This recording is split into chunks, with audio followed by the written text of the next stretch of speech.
Hi there, I'm back and I have a product review today. I haven't done a product review in ages. It just so happens my beloved steam iron, my Oliso, is in the early stages of biting the dust. So I needed to go out and find a new one. I also don't do nearly as much heavy duty sewing as I used to. So that iron, I still love it. I've had two of them. I had the Oliso TG1050, which was the blue model. If you're familiar with the Oliso irons, they have the little feet on the bottom. One is at the nose of the iron, the other one is at the back end, the heel, and you can, when you stop ironing something, you can just let go, leave it in its horizontal position, and when you let go of the handle, it pops up so it doesn't burn or scorch whatever it's sitting on. They're really popular with quilters because they don't have to find a place to stand the iron up on its heel and risk having it bumped and fall over and whatnot. So they don't make my model anymore. The TG1050 was discontinued quite some time ago.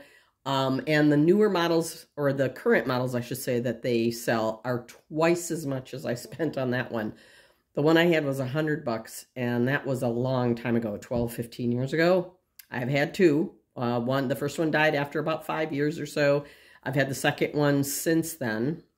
And I tried to remember just when I got it, but 12 to 15 years ago is as close as I can get to figuring that out. The models they currently make are $200, each one of them. They don't even have a scale anymore. They're all $200. And I prefer an iron with a stainless steel sole plate, and all of theirs now have some type of nonstick coating on the sole plate. I don't like it. I don't want it. I used it for a long time when I was a kid growing up and learning to sew. My mom always had an iron with a nonstick coating. It was always scratched up and gummy and sticky and, you know, threatening to ruin something that you worked on. So I just don't think it's necessary. The one, I bought two Black & Decker irons, and the two of them together are still a fraction of the price I paid for one of those Oliso irons. I'm going to review them separately because my idea was I was going to buy two of them. Whichever one I really liked more, I'd keep and possibly return the other one. But I like them both so much equally that and they're cheap enough, I think I'm just going to go ahead and keep them both. That way you always have a backup. So, and these are inexpensive enough that I'm going to do that.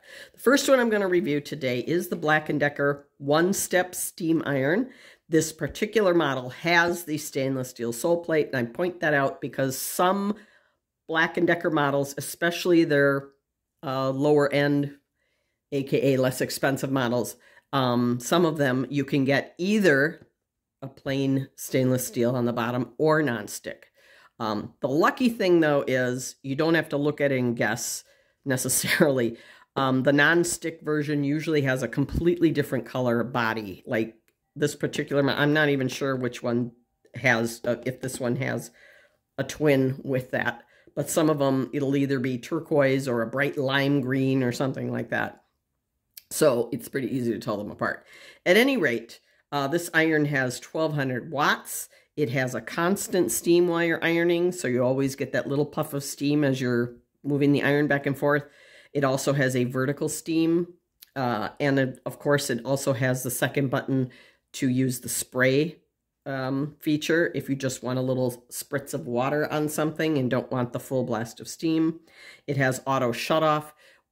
For this particular iron, most irons have this now. It's a safety feature. This particular iron, and most of the Black & Deckers I've looked at, it was pretty similar. It will shut off in 30 seconds if you leave the iron flat down on its sole plate, meaning it's horizontal on the board, or if it gets knocked over on its side. It will shut off in 30 seconds. If the iron is up on its heel, like it's, you know, shown here on the box, it will shut off after 8 minutes of inactivity. As soon as if you know you're going to use it again, just grab the handle and move the iron and stand it back up and it will start to heat up again. So it's pretty easy peasy that way. This iron, it's sold at Walmart and Amazon on both of their websites. It's also in the brick and mortar stores of most Walmart stores, at least the ones near me. So if this is interesting to you enough that you want to check it out, check their website and do the store search to see which store nearest you carries it in stock, and then you can go look at it up close and personal. If you order it from the website, either at the time of this video, today is, and this isn't a joke, it really is April 1st, 2024. No April Fools here. It's less than $15. It's like $14.50, both Amazon and Walmart. If you buy it in store at Walmart, it's $19 and like $19.50.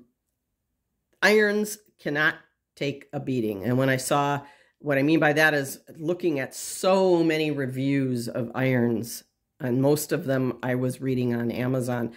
A lot of people love to upload pictures of what they bought, and the boxes were just, had the crap beat out of them. And some of them even had some breakage and cracks on the iron itself. I thought, I'm not going to take that risk. I know how delicate they are. You drop an iron once and you can pretty much conclude it's either dead or you might get one more use out of it and then it's dead. It just can't handle an impact like that. So let's get the box out of the way and show you what the iron looks like. And a few days ago, I was at my local Joann's and picked up one of these silicone pads so that I can set it down. Like, I know I'm going to use it again. I don't want to unplug it and go through all that. So I'll just lay it down. Granted, there's no water in here. We'll get into that in a minute. So here are the features of the iron of this particular model. One of the things I really like about it is the temperature selector is up here rather than under here. Not so much that it's hard to use, even though they kind of can be. My problem is I'll be ironing and I'll accidentally hit it and change the temperature and not realize it. I'll turn it down, or worse, turn it up and you burn something. I love that it's up here. Okay. The other thing I really love is this opening to the water tank when you want to fill it. A lot of them, including Black & Decker, a lot of them open this way, like this way, and they don't open all the way. They only open like 45 degrees. And then you have to tilt the iron with one hand and pour with the other, and then you have to stop, watch the max line, you know, the whole thing. Some of them even, you have to, the max line is over here, so you have to actually lay it down this way. But if it doesn't open all the way, you're still having to tilt, and it's just too putsy. This one is awesome. Look how big the door is. And it opens sideways and stays open. This is like the best iron opening I've ever used. And the opening itself is pretty large, so it's really easy to get it in there without spilling water all over the place. Here is your the little nozzle here for when you want to squirt. You just want a spray of water. I don't have water in here yet, so nothing's coming out. The right button is for a blast of steam that comes out of the holes. Look at that, though, that mirror finish. Is that not beautiful or what? And you can tell it's brand new. It's got no stains, scratches, nothing. But this is super smooth. I have no use for non-stick on my clothing iron. I really don't. So I'm going to put some water in here, heat it up, and let's see how this performs. I already know, so, you know. So I have my water over here. Now this takes like 1.5 of these. This came with my Oliso iron many years ago. You seldom get a cup with irons anymore, unfortunately. But so I save it, you know, I still can use it. So I'm going to fill this up, or empty the cup anyway. To fill this iron, it takes 1.5 of these. And I did measure and mark it. This holds 3/4 of a cup, or 175 milliliters. I can get 1.5 of these in the iron, but I'm only going to put one in here for now. Snap that shut, and I'm going to set it for a higher temp because I want to show you what the steam does here. All right. Forgetting I need to move into the middle. I'm in the living room today, so I apologize for the lighting. It was bright and sunny when I started this, and many takes later, we now have a rainstorm moving in and it's getting really dark. So, so I do apologize for the not so great lighting here. All right. And I had to really search. I don't have a lot of clothing that needs ironing anymore. I mean, who does? I mean, pull it out of the dryer. As soon as the dryer's done, shake it out and hang it up or fold it, you know. But I did find a blouse, one of my shirts that was in my closet that got hung up. And it is, I don't know if you can tell, it's pretty crinkly. It's not very smooth. I would never pull this off the iron and put it on and go somewhere unless I never intended to take my coat off. So, but anyway, we are going to demonstrate it on this, and I want to move the camera just a little bit so that you can, whoopsie, I don't want to shake too much, and it's jiggling along the floor here. There we go. All right. So when this comes up to temp, okay, the light is solid on this one. You can see that when it's heating. When it goes into that standby mode, like I told you earlier, if you stop using it for a bit and it shuts itself off, it will flash. That's when you know it's cooling off. So I don't know if you can see the water line. I can see it very clearly, but my water is right about here.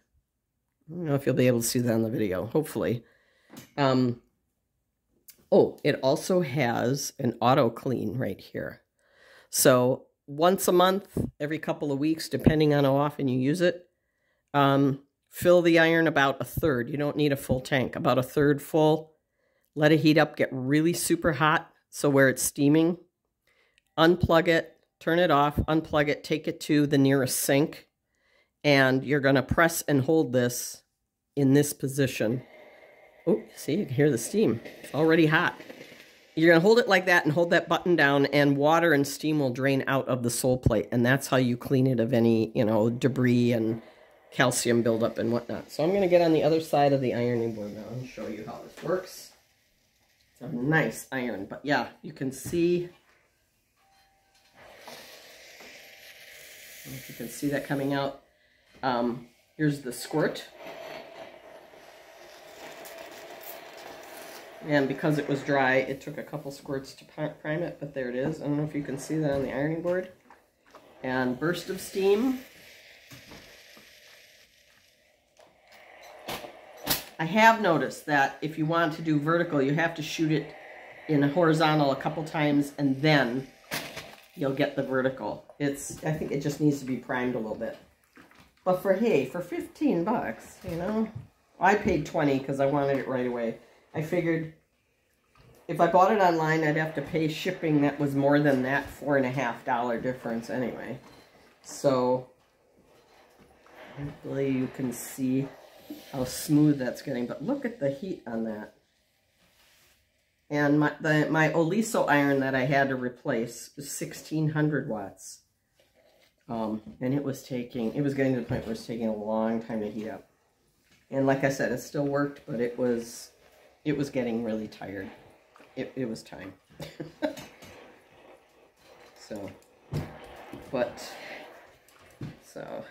And this has this nice little split here. I don't know if you can see where the plate is attached to the iron. Woo, I'm getting a facial. You can kind of slip that like that, and you can get this tight spot underneath. And like here. All right, so, and that, look at that crease. So I'm on the other side of the camera, so I'm hoping you can see this, yes. But look at how nice and smooth that came out. I mean, nice and smooth. Well, I'm going to do the collar because that's really obvious. It's wrinkled and it's got like a permanent fold there. So let's give this a nice press as well.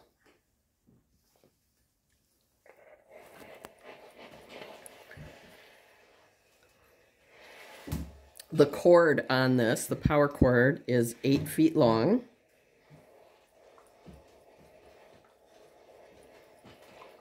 In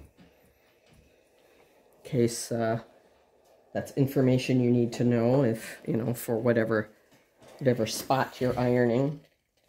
It doesn't usually take that long to get that pressed. I was just really kind of driving the point home, but look at how nice and crisp and smooth that is. It's really a nice iron.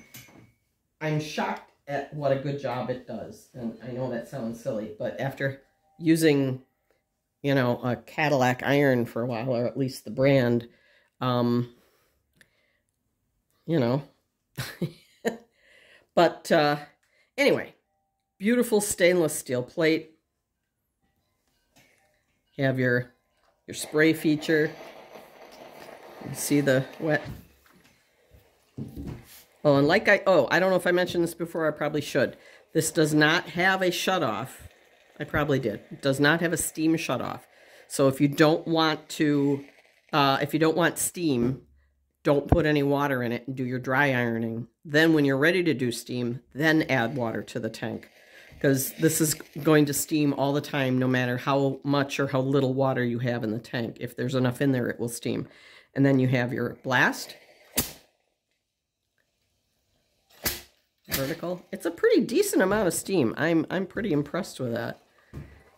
And again, you just need to prime it horizontally a couple times. And after that, you can do the vertical all you want.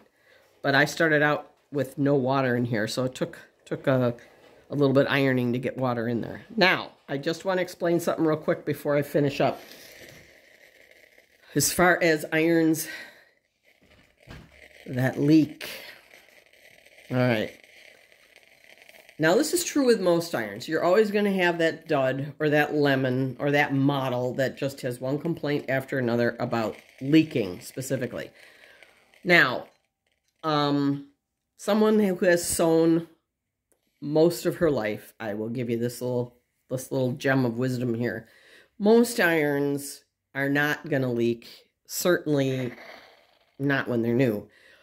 The reason, a lot of times, the reason for an iron leaking is user error. Okay, there, I said it. And it's really simple to fix. Okay, now, I'm going to do a quick comparison here, or analogy. You want to make a hard-boiled egg.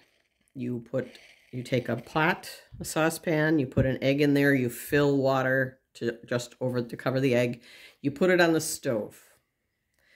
But you don't turn it on. It's going to take a really long time for that water to boil because guess what? It's not hot enough. It's not warm enough.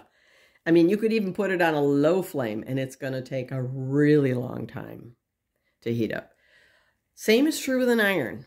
You're not going to, it's physics. You need a certain hot temperature for the water to go from a liquid to a vapor, i.e. steam. So if your setting here is not hot enough, here, this is the anatomy of an iron, okay?